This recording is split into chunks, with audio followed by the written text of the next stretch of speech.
좋은신문 TV입니다. 구독해 주시면 고맙겠습니다. 오늘 본문에도 하나님이 25절에 보니까 내가 내 종 선지자들 너에게 보내되 힘없이 보냈다. 그리고 이제라도 돌이키면 23절에 보니까 오직 내가 이것을 그들에게 명령하여 이르기를 너희는 내 목소리를 들으라. 그리하면 내가 너희 하나님이 되겠고 너희는 내 백성이 되리라. 내가 너희 하나님 되어주고 너희가 내 백성 된다는 게 언약 아닙니까? 이게 가장 본질적인 복음 아닙니까? 이게 가장 귀한 하나님의 약속 아닙니까? 오늘 하나님 우리의 보호자가 되어주는 삶은 형통할 줄로 믿습니다. 시편 23편 1절처럼 여호와가 우리 목자임은 부족함이 없는 삶인 줄로 믿습니다. 그걸 위해서. 근데요, 이걸 어떻게 할 수 있겠어요? 그래서 예레미야는 자기가 때로는 자기도 그랬어요. 인간적으로 내가 다시는 여호와의 말씀을 선포하지 않는다. 왜냐하면 백성들이 막 핍박하고 조롱하고 멸시하고 모욕하고 막 웅덩이에 쳐박고 막 그럴 때 그가 내가 이제 나도 정말 못할 것 같아요. 그런데요, 돌아서면 그 마음에 불 붙는 것 같아요. 그 표현대로 골수에 사무쳐 답답하여 견딜 수가 없었다고 했어요. 그래서 여기 다시 기도하고 다시 선포하고, 네? 하나님이 열심히 있는 거예요. 하나님이 계속 선지자들을 보내고 포기하지 않으시고, 예수님 같은 22장에 포도원 농부의 기도를 합니다. 멀리 가다가 이제 종들을 보내서 그 소출의 얼마를, 그건 소유권이 너에게 있다는 것이 아니죠. 너희가 청지기자는 걸 끊임없이. 네. 근데 종들을 핍박하고 죽이고, 그래서 마침내 아들을 보내죠. 이를 평생 하길 원했지만 어떻게 됐어요? 현실은 아들까지 죽였다는 거예요. 이게 바로 예수님이 오신 그 목적을 그들이 듣지 않냐는 거예요. 그럼으로 인한 이들의 인간의 불순종과 반역의 역사를 계속 일깨웁니다. 정말 이런 마음가짐. 거짓 선지자거든요. 안전하다. 뭐 괜찮아. 우리가 성전에 같이 이거 사탄과는 거죠. 그러면서도 계속 자기를 핍박하니까 내 마음이 정말 골수에 사무치는 이 삶을 위해서 그 자신이 포기하고 내려놓으려고 했다가 다시 이를 감당할 때 하나님은 그러더라고요. 예레미야, 너는 노선백이 될 것이다. 하나님이 그래도 책임져 주신다라고 하는 이유가 있습니다.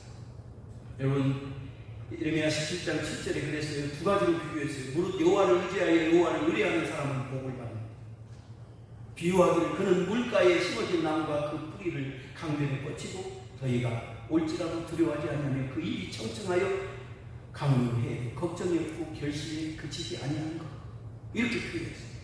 반대로 사람을 믿으며 육신의 힘을 삼고 거짓 선지자를 따르며 여호와께 마음을 떠난 사람들은요, 저주를 받을 것이라고 보면서 마치 그는 사막의 떨기나무 같아서 좋은 일이 오는 것을 보지 못하고 광야 간조한 곳, 건조한 땅에 사람이 사지 않는 땅에 살 것이라고 했어요. 여러분, 우리를 선택해야 해요. 어떻게 할까요? 바라기는 여러분, 우리 중고은행 상무의 모든 분들이 물가에 심겨진 나무가 되기를 주의 이름으로 축원합니다. 여러분, 요즘에 어떠세요? 저는 이렇게 형편을 보면서 참 마음이 편하지 않은 이런 때입니다. 그럼에도 불구하고 여러분, 제가 여러분 요즘 어떻습니까? 하면 엄지척하면서 좋습니다. 왜냐하면 우리가 고백하고 말하는 대로 될 줄 믿기 때문입니다. 여러분, 요즘 어떻습니까? 좋습니다. 그래요. 제가 지난 월요일날, 화요일날 고창에서 우리 전국 호남협의회 그 집회에 참여했다가 너무 에어컨 바람이 세가지고 감기를 푹 듣고 와가지고 계속 이틀 동안 집에 있다가 오늘 처음 나왔어요. 그래서 좀 목소리가 어떨지 모르겠어요. 이 감기약을 먹고 왔는데 자꾸 막 식은땀이 나요. 한 가지 더 묻겠습니다. 여러분 하루 중에 가장 행복한 시간이 어느 때입니까? 지금이라고 하시는 분도 정답이고요. 저는 새벽 기도 시간입니다. 제가 그래서 오늘 새벽 기도 나갔죠. 왜냐하면 그나마 성경을 읽을 수 있고 기도할 수 있는 시간이 이어서 새벽 기도 시간이 좋습니다. 정기적으로 물론 좋은 시간을 정해놓고 성경 묵상 쉽게 하는 분 너무너무 좋은 습관이고 그 시간이 가장 중요한 시간인 줄 압니다. 그런데요, 요즘 우리는 너무도 분주하고 바빠요. 네? 그렇지 않습니까? 그래서 전화할 때 습관적으로 해요. 아무개 누구님 얼마나 바쁘셔요. 네? 그게 참 그런 안부를 저절로 하게 되는 거예요. 저도 그런 대화를, 그런 전화 안부를 많이 받습니다. 저는 그래서 아침에 장로님, 권사님 몇 분밖에 참여하지 않아요. 근데 함께하는 그 새벽 기도 시간이 적었습니다. 오늘 말씀도 부담 없이 새벽에 나눈 말씀을 나누려고 합니다. 이 뒤에 2시간 세미나 시간 동안에 귀한 강사님을 통해서 하나님의 말씀을 주실 줄로 믿습니다. 저는 요즘 예레미야서를 읽고 있는데요. 한 장씩 그냥 사실은 제 자신을 위해서도 사전에 별 준비 없이 그냥 나아갑니다. 그냥 그야말로 하나님이 주신 말씀을 저것도 듣고자 해서 그냥 일장씩 그냥 읽어가요. 근데 읽으면서 잠깐 이제 구절별 멘트를 하면서 하나님의 은혜를 나누는데 그렇게 좋아요. 그래서 제가 나중에 메모를 좀 기도하면서 해놨다가 나중에 말씀을 준비할 때도 하려고 합니다. 성경 가져오시지 않을 수도 있겠네요. 혹여 뒤에서 영상으로 지원해주면 너무 좋겠는데 예레미야서 7장 말씀 함께 이렇게 살펴보면서 제가 새벽에 그렇게 진행하는 대로 함께 말씀을 좀 나누겠습니다. 오늘 세미나인데 물론 개요일입니다만 그래도 그렇게 하면 좋겠습니다. 자, 7장 1절에 보면 여호와께서 예레미야에게 말씀이 임하여 이르시되, 우리는 그래서 우리는 분명히 이 말씀을 예레미야 선지자를 통해서 하나님이 주신 말씀이다 이렇게 오늘 아는 거죠. 예레미야는 유다, 이미 북쪽은 멸망했습니다만 요시야 왕 30년 돼서 여호야다를 거쳐서 시드기야 11년 말 5월까지 그가 이제 사로잡혀 가기 전 때까지 BC 586년까지 말씀을 전했습니다. 대략 20대부터 선지자 사역을 시작했는데, 구약의 선지자는 오늘 우리 말씀의 사역자인 목사님과 달리 그야말로 스피커입니다. 전달자입니다. 가감해가지고 자기 생각 가지고 그러면 거짓 선지자입니다. 자, 이 선지자가 오늘 대상을 분명히 하고 있습니다. 너는 여호와의 진문에 서서 이 말을 선포하여 이르기를, 여호와께 예배하러 이군에 들어가는 유다 사람들아, 여호와의 말씀을 들어라. 자, 여호와의 집 문에 서서, 성전 입구에 서서 누구에게? 예배하러 오는 유다 사람에게 전하는 말씀입니다. 그럼 우리가 성경은요 조금씩 잘 쫀쫀하게 차근차근 읽어가다 보면 구약 성경이든 신약 성경이든 그대로 원문 그대로 우리에게 말씀하시는 하나님이십니다. 그래서 이 7장도 분명히 한 메시지로예요. 예배를 통해서 성전 예배하러 오는 유다 사람들에게 그 입구에서 지금 선포하고 있는 말씀이에요. 3절, 만군의 여호와 이스라엘 하나님께서 이와 같이 말씀하시되, 하나님 말씀하시는 거예요. 너희 길과 행위를 바르게 하라. 만약 제목을 삼는다면 너희 길과 행위를 바르게 하라. 아주 핵심적인 말씀이죠. 너희 길과 행위를 바르게 하라. 여러분, 이 길, 우리가 성경에 길이라고 나와 있는 단어들이 많이 있습니다. 길이 뭐야? 우리 복음을 전에는 도. 어떤 사람들이 뭐 길가에서 도를 하시니까 그런 도하고 다릅니다. 예수님, 내가 길이다. 아버지께로 가는 길이다. 아버지께로 오는 길이다. 길, 말씀, 도리, 삶의 원리, 성경이 가르쳐 주시는 본질적인 삶의 도전, 메시지. 자, 이 길과 행위를 바르게 해라. 믿는 것과 행하는 것 바르게 해라. 네? 그러니까 우리가 아는 것, 이것과 우리의 실생활이 너무 이질적인 것입니다. 사실 그래서 우리가 타락하면 종교가 되고, 이 의식화되었고 형식화되었고 명목화되어 있는 이것이 우리의 길이 아니고 우리의 삶이 아닌데, 오늘 이 서론적으로 예레미야는 도전을 하고 있는 거예요.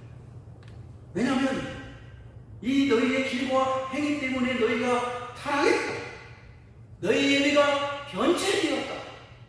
너희가 내 앞에 왔어도 아무 소용이 없는 행위, 그 예배를 내가 간합할 수 없다는 거예요. 왜냐하면 지금 말합니다. 내가 너희로 이곳에 살게 할 텐데, 사실은 지금 예레미야를 통해서 계속해서 말씀하신 건 이곳을 기경해서 포로를 갔다 다시 돌아와야 하는 참 지극히 참담한 현실의 처입니다. 우리가 가지고 있고 우리가 누리고 있는 이것들을 다 내팽개쳐야 되고 빼앗겨야만 되는, 채찍을 맞으야만 되는 이런 명확한 현실 앞에 있다는 거예요. 근데 너무 무감각한 거예요. 너무 무감각한 거예요. 여기 4절에 너희는 이것이 여호와의 성전이라 여호와의 성전이라 여호와의 성전이라 하는 거짓말을 믿지 말라. 3번씩이라 이곳이 여호와의 성전이다, 이곳이 여호와의 성전이다, 여호와의 성전. 거짓말. 여러분, 여호와의 성전은 물론 구약에는 특정 장소였습니다만, 그러나 여호와의 성전이다 성전이다 성전이다 하는 것은 굉장히 지금처럼 미시화된 거예요. 성전이 우리의 안전과 보호의 보증식표처럼 여기고 있는 것이에요. 하나님의 임재 앞에 나오는 것에 대한 오해가 대단히 많다는 거예요. 거짓 선지자들이 그럴 겁니다. 여호와의 성전에 가서 예배드리고 하나님께 잘 보이면, 네? 우리 좀 하나님 비유 맞추면 이방 신사는 흠비듯이 그렇게 잘 빌고 구하면 우리는 망하지 않을 거예요. 평안이라고 말했어요. 절대 예레미야가 지금 말하는 거, 이거 부정적인 이런 이야기에 현혹되지 말라고 그랬어요. 여러분, 경건의 우리의 모습과 경건의 모양이 우리의 구원의 능력은 아닌 것입니다. 그런 어떤 모습이, 그런 의식이, 형식이 우리의 삶을 보장해 주는 건 아니에요. 이 성전 자체, 이것이 구원의 보증이 아닌 것을 경고하고 있고, 거짓말이야, 거짓말이야. 그 이후에 내용이 나옵니다. 왜요?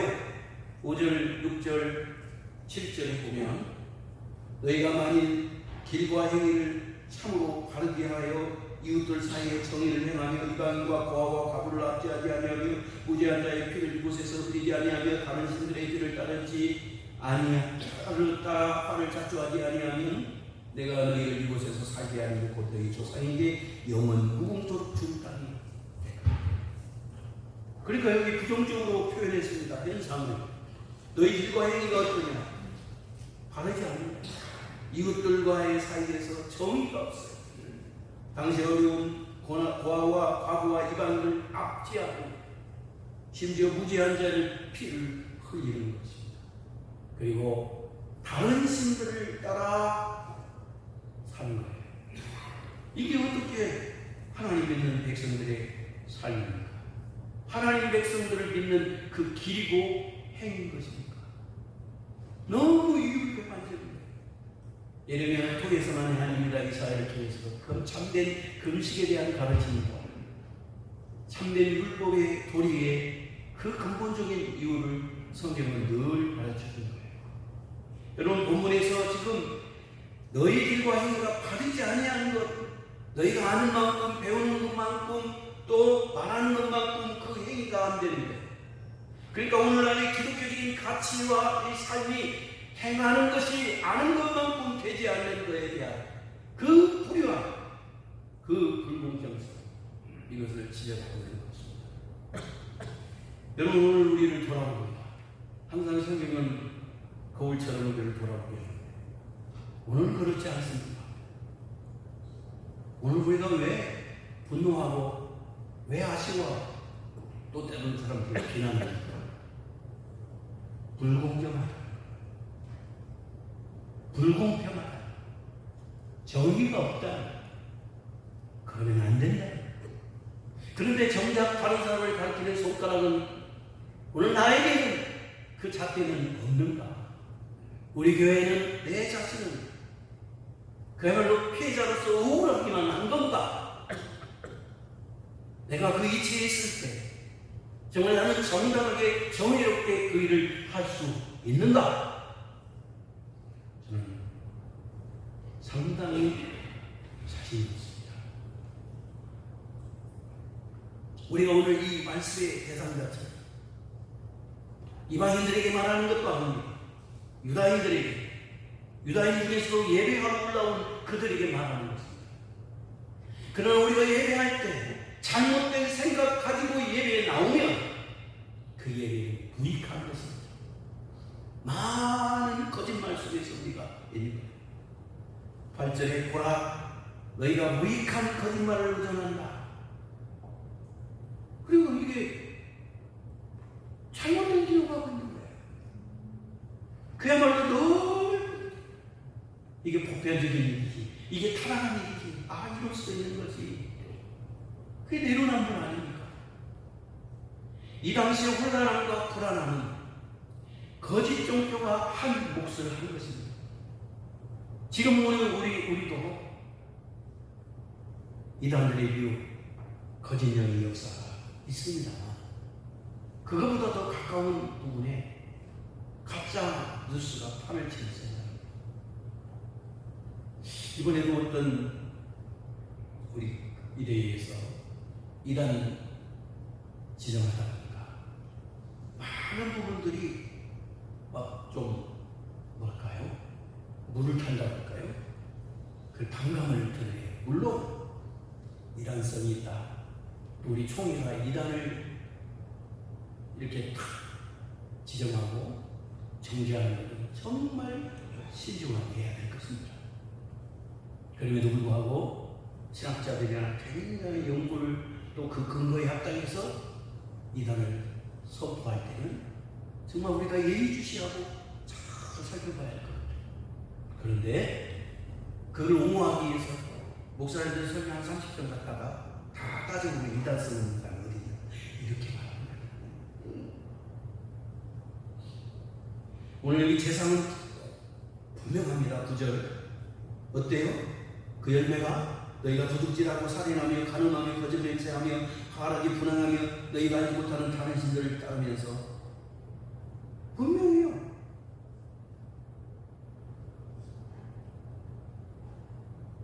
(10절에) 보면 내 이름으로 일컬음을 받는 이 집에 들어와서 11절은 내 이름으로 일컬음을 받는 이 집에, 그래요. 성전이다, 성전이다. 여호와의 성전이다. 하나님의 거룩한 임재가 있고 구별되는 곳이다. 하나님의 치유가 있고 말씀이 있고 회복이 있고 제3의 선포가 있고, 여호와의 임재가 있는 이곳이라고 한다면, 내 이름으로 일컫는 이곳이라고 한다면 왜 너희들은 들어와서 이 집에 내 앞에 서서 말하기를 우리가 구원을 얻었나이다 한다면 왜 이곳에서 너희 눈에 도둑의 소굴로 만드니? 여러분, 이 공간이라고 하는 자체가 우리를 어떻게 거룩하게 하지 않습니다. 물론 구약적인 어떤 그런 의식법 이런 부분에 뭐 그렇게 정가되는 이런 부분들의 연관성이 이제 훈련을 위해서 필요합니다. 사실은 예수님도 내 집은 기도하는 집인데 그 어떤 장소의 외적인 어떤 그런 공간이 뭘 어떻게 해주는 게 아니에요.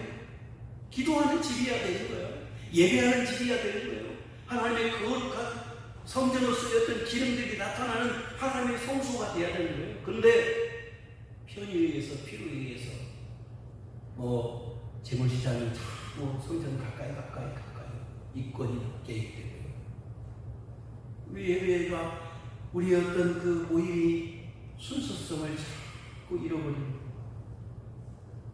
그래서 여기 경고하고 있는 12절 15절의 말씀은 이런 역사들이 내가 처음으로 내 이름을 둔 실로에 가서 내 백성 이스라엘의 악에 대하여 내가 어떻게 행했는지를 역사를 발표해봐요. 실로 여호와의 말씀입니다. 이제 너희가 그 모든 일을 행하였으면 내가 너희에게 말하되 새벽부터 부지런히 말하여도 듣지 아니하였고 너희를 불러도 대답하지 아니하였느냐. 그러므로 내가 실로에 행함 같이 너희가 신뢰하는 바 내 이름을 일컬음을 받는 이 집 성전 곧 너희와 너희 조상에게 준 이곳에서 실로처럼 하나님이 심판을 행하겠다. 실로는 우리가 잘 아는 대로 엘리 제사장 이렇게 이제 성전이 지어지죠. 이럴 때 그래도 법궤를 모셔두고 정착한 그들에게 있어서의 굉장히 예배 초소였습니다. 그런데요, 사무엘상에 보면은 사장 이게 보면 엘리의 아들들이 홈리와 비느하스가 브레셋과의 전쟁에서 요거 법궤 가지고 나가면 승리할 것을 생각하고요, 완전히 법궤도 빼앗길 뿐만 아니라 그날 한 자리에서 그들이 죽습니다. 이 소식을 듣던 엘리 제사장도 의자에서 넘어져서 목이 부러져 죽고요. 이 소식을 들은 비느하스 아내가 아이를 출산하면서 이가봇 하나님 영광이 우리에게 떠난다. 이런 무시무시한 선언을 했어요. 왜냐하면 하나님 영광이 있으면 한 달에 자기 남편, 자기 시어머니 다 이런 말도 안 되는 일을 당할 일이 없지 않습니까? 그런데 이렇게 하나씩 하나님이 이런 법계에 무슨 신통망통한 능력이 있어가지고 뭐 하는 겁니까? 우리가 본질적으로 정말 그것이 하나님의 임재의 상징으로서 거룩함에 대한 귀한 우리의 마음가짐이 있을 때에 그 나무 상자가 그 안에 있는 것들이 역사하는 것이죠. 이런 예시를 통해서 이 솔로몬의 성전, 너희들이 들어가는 이 솔로몬의 성전도 곧 파괴될 것이다. 여러분, 진짜로 역사는 그렇게 되지 않습니까?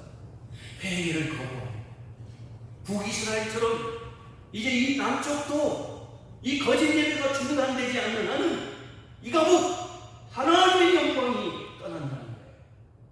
하나님은 반면에 여기 보니까 정말 열심히 계시는지 내가 너희에게 말하되 새벽부터 부지런히 말하되 계속해서 선지자를 보내시면서 근데 거짓말에 의존하는 이 세상 인본주의 가치관과 기독교적인 세관이 충돌할 때 다른 신을 따르고 거짓적인 역사를 있고 가증한 삶이 있고 성전을 도둑의 소굴로 예수님도 채찍을 들어서 정결케 하시지 않았습니까? 성전의 기름이 나오죠. 말라기 선지자는요, 이 성전을 경미하게 여기고 예배를 가져오는 하다못해 이 총독에게 드릴 만한 예물도 아닌 것 같고 병들고 저런 것들을 가져오는 이들을 향하여 뭐라고 했어요? 1장 10절에 성전문을 닫았으면 좋겠다. 오죽하면요, 성경에요, 여러분, 똥이라는 말이 등장합니다. 2장 3절에 내가 너희 자손을 꾸짖을 것이 똥, 곧 너희 절기의 희생의 똥을 너희 위에 하여 얼마나 분노하시고 얼마나 속이 상하시면 이렇게 말씀하실까요? 왜 내 집이 만민이 기도하는 집이고 하나님 여호와가 계시다고 일컬음을 받는 내 집이 이렇게 되나? 여러분, 우리가 지금 이 시대에도 하나님의 공부하는 기도하시는 바에 경계하심을 듣고 회개해야 될 줄 압니다. 그럼 끝에 보이지 않습니까? 여기 우리 어르신들 이렇게 왔습니다만 우리 뒤를 돌아보면 젊은 세대, 미래 세대가 있어야 하는데 아닙니다. 아니, 두렵습니다. 자, 16절에 너는 200석을 위하여 기도하지 마라. 제가 오늘 본문에 이제 주제로 삼았습니다. 제목으로 예레미야에게 하나님 말씀. 너 이제 200석을 위하여 기도하지 마라. 그들을 위하여 부르짖어 구하지 말라. 여러분 성경에 이렇게 기도하지 말라는 말씀. 기도하라고 하는 건 우리가 들어도 기도하지 말라는 말씀 여러분 듣습니까? 여기 계속해서 말씀해요. 내게 간구하지 말라. 내가 네게 듣지 않게. 사실 기도는 기도하면 듣는 거예요. 오늘 본문 말씀 보니까 우리가 무엇이든지 구하면 하나님이 다 들으시는 거예요. 나의 작은 신음에도 응답하시는 거예요. 당연한 거예요. 지극히 당연한 거예요. 그럼에도 불구하고 기도하지 말라. 너 기도하지 말라. 부르짖지 말라. 여러분 그렇다고 우리가 기도해야 되지 않겠습니까? 기도하는 건 되겠습니까? 사실 사무엘상에 아까 얘기 이야기했습니다만 초기한 요지는 사무엘상 2장 30절에 나를 존중히 여길 자는 하나님이 존중해.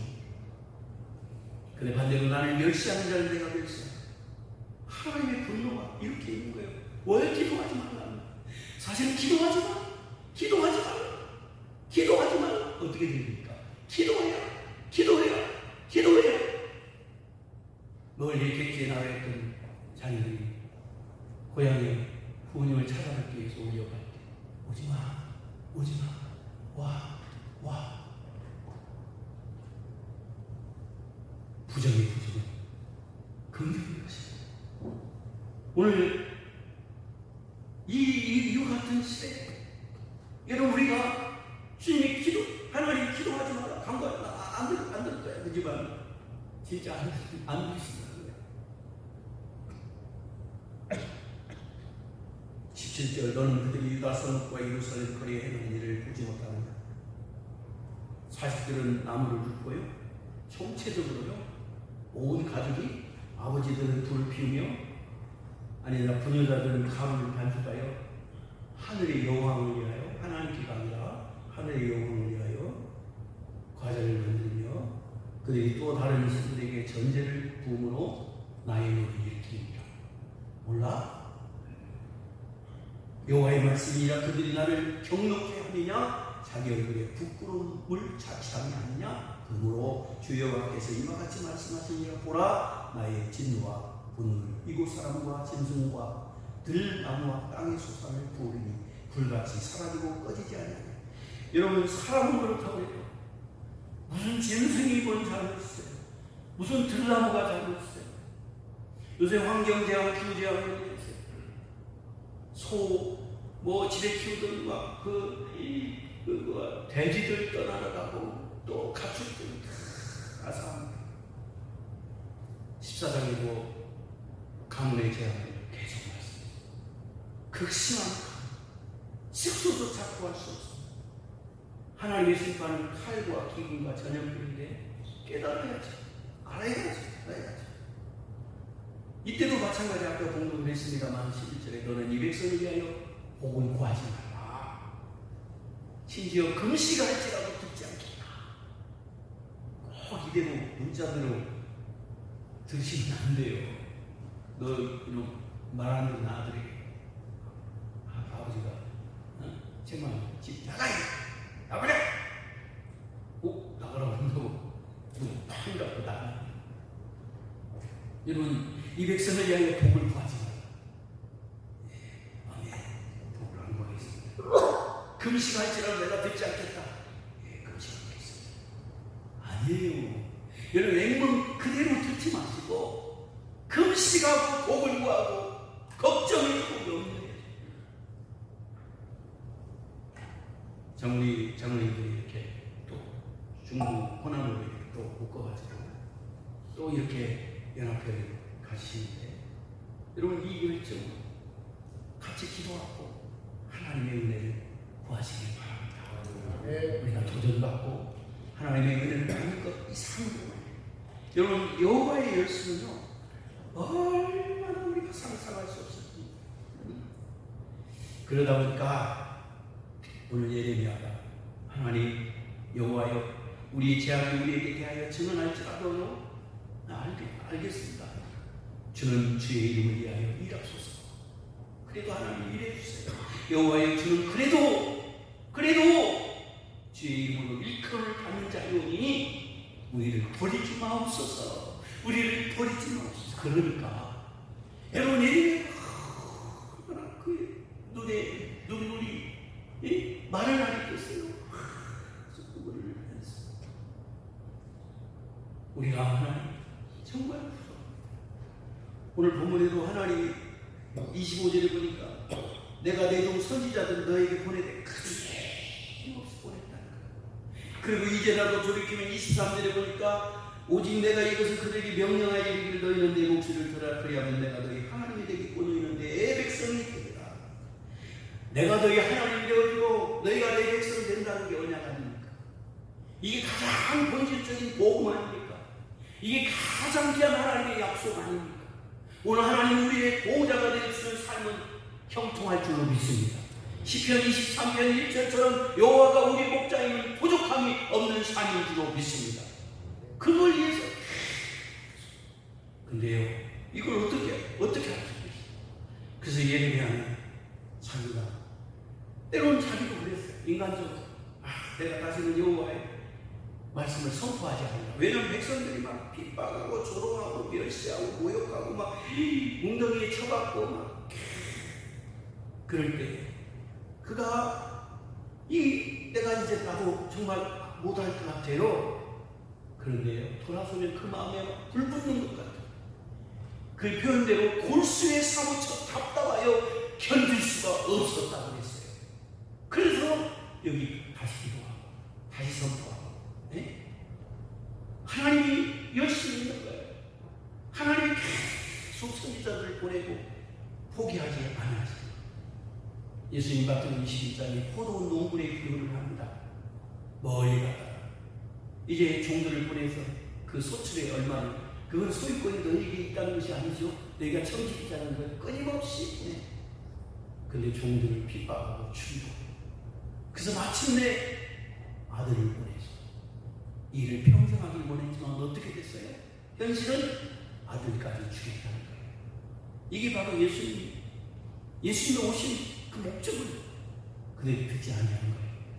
그럼으로 인한 이들의 인간의 불순종과 반역의 역사를 계속 일깨우는 거예요. 정말 이런 마음 가지고 거짓 선지자들은요 안전하다 뭐 괜찮아 우리가 성전에 같이 이거 사탄과 거죠. 그러면서도 계속 자기를 뭐 핍박하니까 내 마음이 정말 골수에 사무치는 이 사역을 위해서 그 자신이 포기하고 내려오려고 했다가 다시 이를 감당할 때 하나님은 그러더라고요. 예레미야 너는 노선백이 될 것이다. 하나님이 그래도 책임져 주신다라고 하는 이유가 있습니다. 여러분 예레미야 17장 7절에 그랬어요. 두 가지로 비교했어요. 무릇 여호와를 의지하여 여호와를 의뢰하는 사람은 복을 받는다. 비유하기를 그는 물가에 심어진 나무가 그 뿌리를 강변에 뻗치고 더위가 올지라도 두려워하지 않으며 그 입이 청청하여 강물해 걱정이 없고 결실이 그치지 아니하는 것. 이렇게 표현했어요. 반대로 사람을 믿으며 육신의 힘을 삼고 거짓 선지자를 따르며 여호와께 마음을 떠난 사람들은요 저주를 받을 것이라고 보면서 마치 그는 사막에 떨기나무 같아서 좋은 일이 오는 것을 보지 못하고 광야 간조한 곳 건조한 땅에 사람이 살지 않는 땅에 살 것이라고 했어요. 여러분 우리를 선택해야 돼요. 어떻게 할까요? 바라기는 여러분 우리 중보헌항 장로회 모든 분들이 물가에 심겨진 나무가 되기를 주의 이름으로 축원합니다. 여러분 다시 기도합시다. 예레미야 26장 13절 그런즉 너희는 너희 길과 행위를 고치고 너희 하나님 여호와의 목소리를 청종하라. 예. 그리하면 여호와께서 너에게 선언한 재앙을 뜻을 돌이키시리라. 할렐루야. 돌이키셔요. 그 방법이 뭐예요? 회개하고. 다시 여러분 우리가 기도하기 시작해야 돼요. 내 자신과 자녀와 손주와 우리 공동체, 우리 교회와 노예와 협의회와 총회와 나라를 열방을 위해서 기도하기 시작해야 될 것입니다. 새벽 기도, 금식 기도 다시 시작해야 될 것입니다. 여러분이 파수꾼이 되어야 될 줄로 믿습니다. 저는 우리 장로님들 권사님들을 보면서 이제 자꾸 나이가 드니까 자꾸 믿음의 태임이 와요. 그러면 막 하나요? 아이고 똥 쌌나? 아니 자꾸 변명을 하세요. 이 믿음의 태임이 오면 안 돼요. 여전히 말씀 있고 여전히 예배하는 일에 열심하시고 기도하는 일에 물론 후배들이나 다음 사람들이 같이 바톤을 이어서 이렇게 하면 얼마나 좋겠어요. 그러나 하던 일을 멈추지 마세요. 뭐 뒤에 서지 마세요. 우리가 뒤에 설 일이 뭐가 있어요? 은퇴했다고요? 나이 많으시다고요? 아닙니다. 오늘 본문에 누군가는 저 무너진 성경을 향하여 저 무너지는 예배를 향하여 나아가면서 하나님께 그리고 주여 계속되어지기를 원합니다. 우리의 예배가 다시 정결해지고 거룩해지기를 원합니다. 하나님 말씀에 대하여 정말 성령으로 역사하기를 원합니다. 오늘 예배하고 시하듯이 성전 입구에서 예배드리러 들어가는 이에게 차문을 띄었듯이 너희들 뭐든 하냐 이 거짓된 예배다 이라고 이 책망하는 말 듣기 싫지만 그러나 때로는 우리가 이 귀한 사역들을 멈추지 말고 계속해 가야 할 것입니다. 좋은 신문 TV를 시청해 주셔서 감사합니다.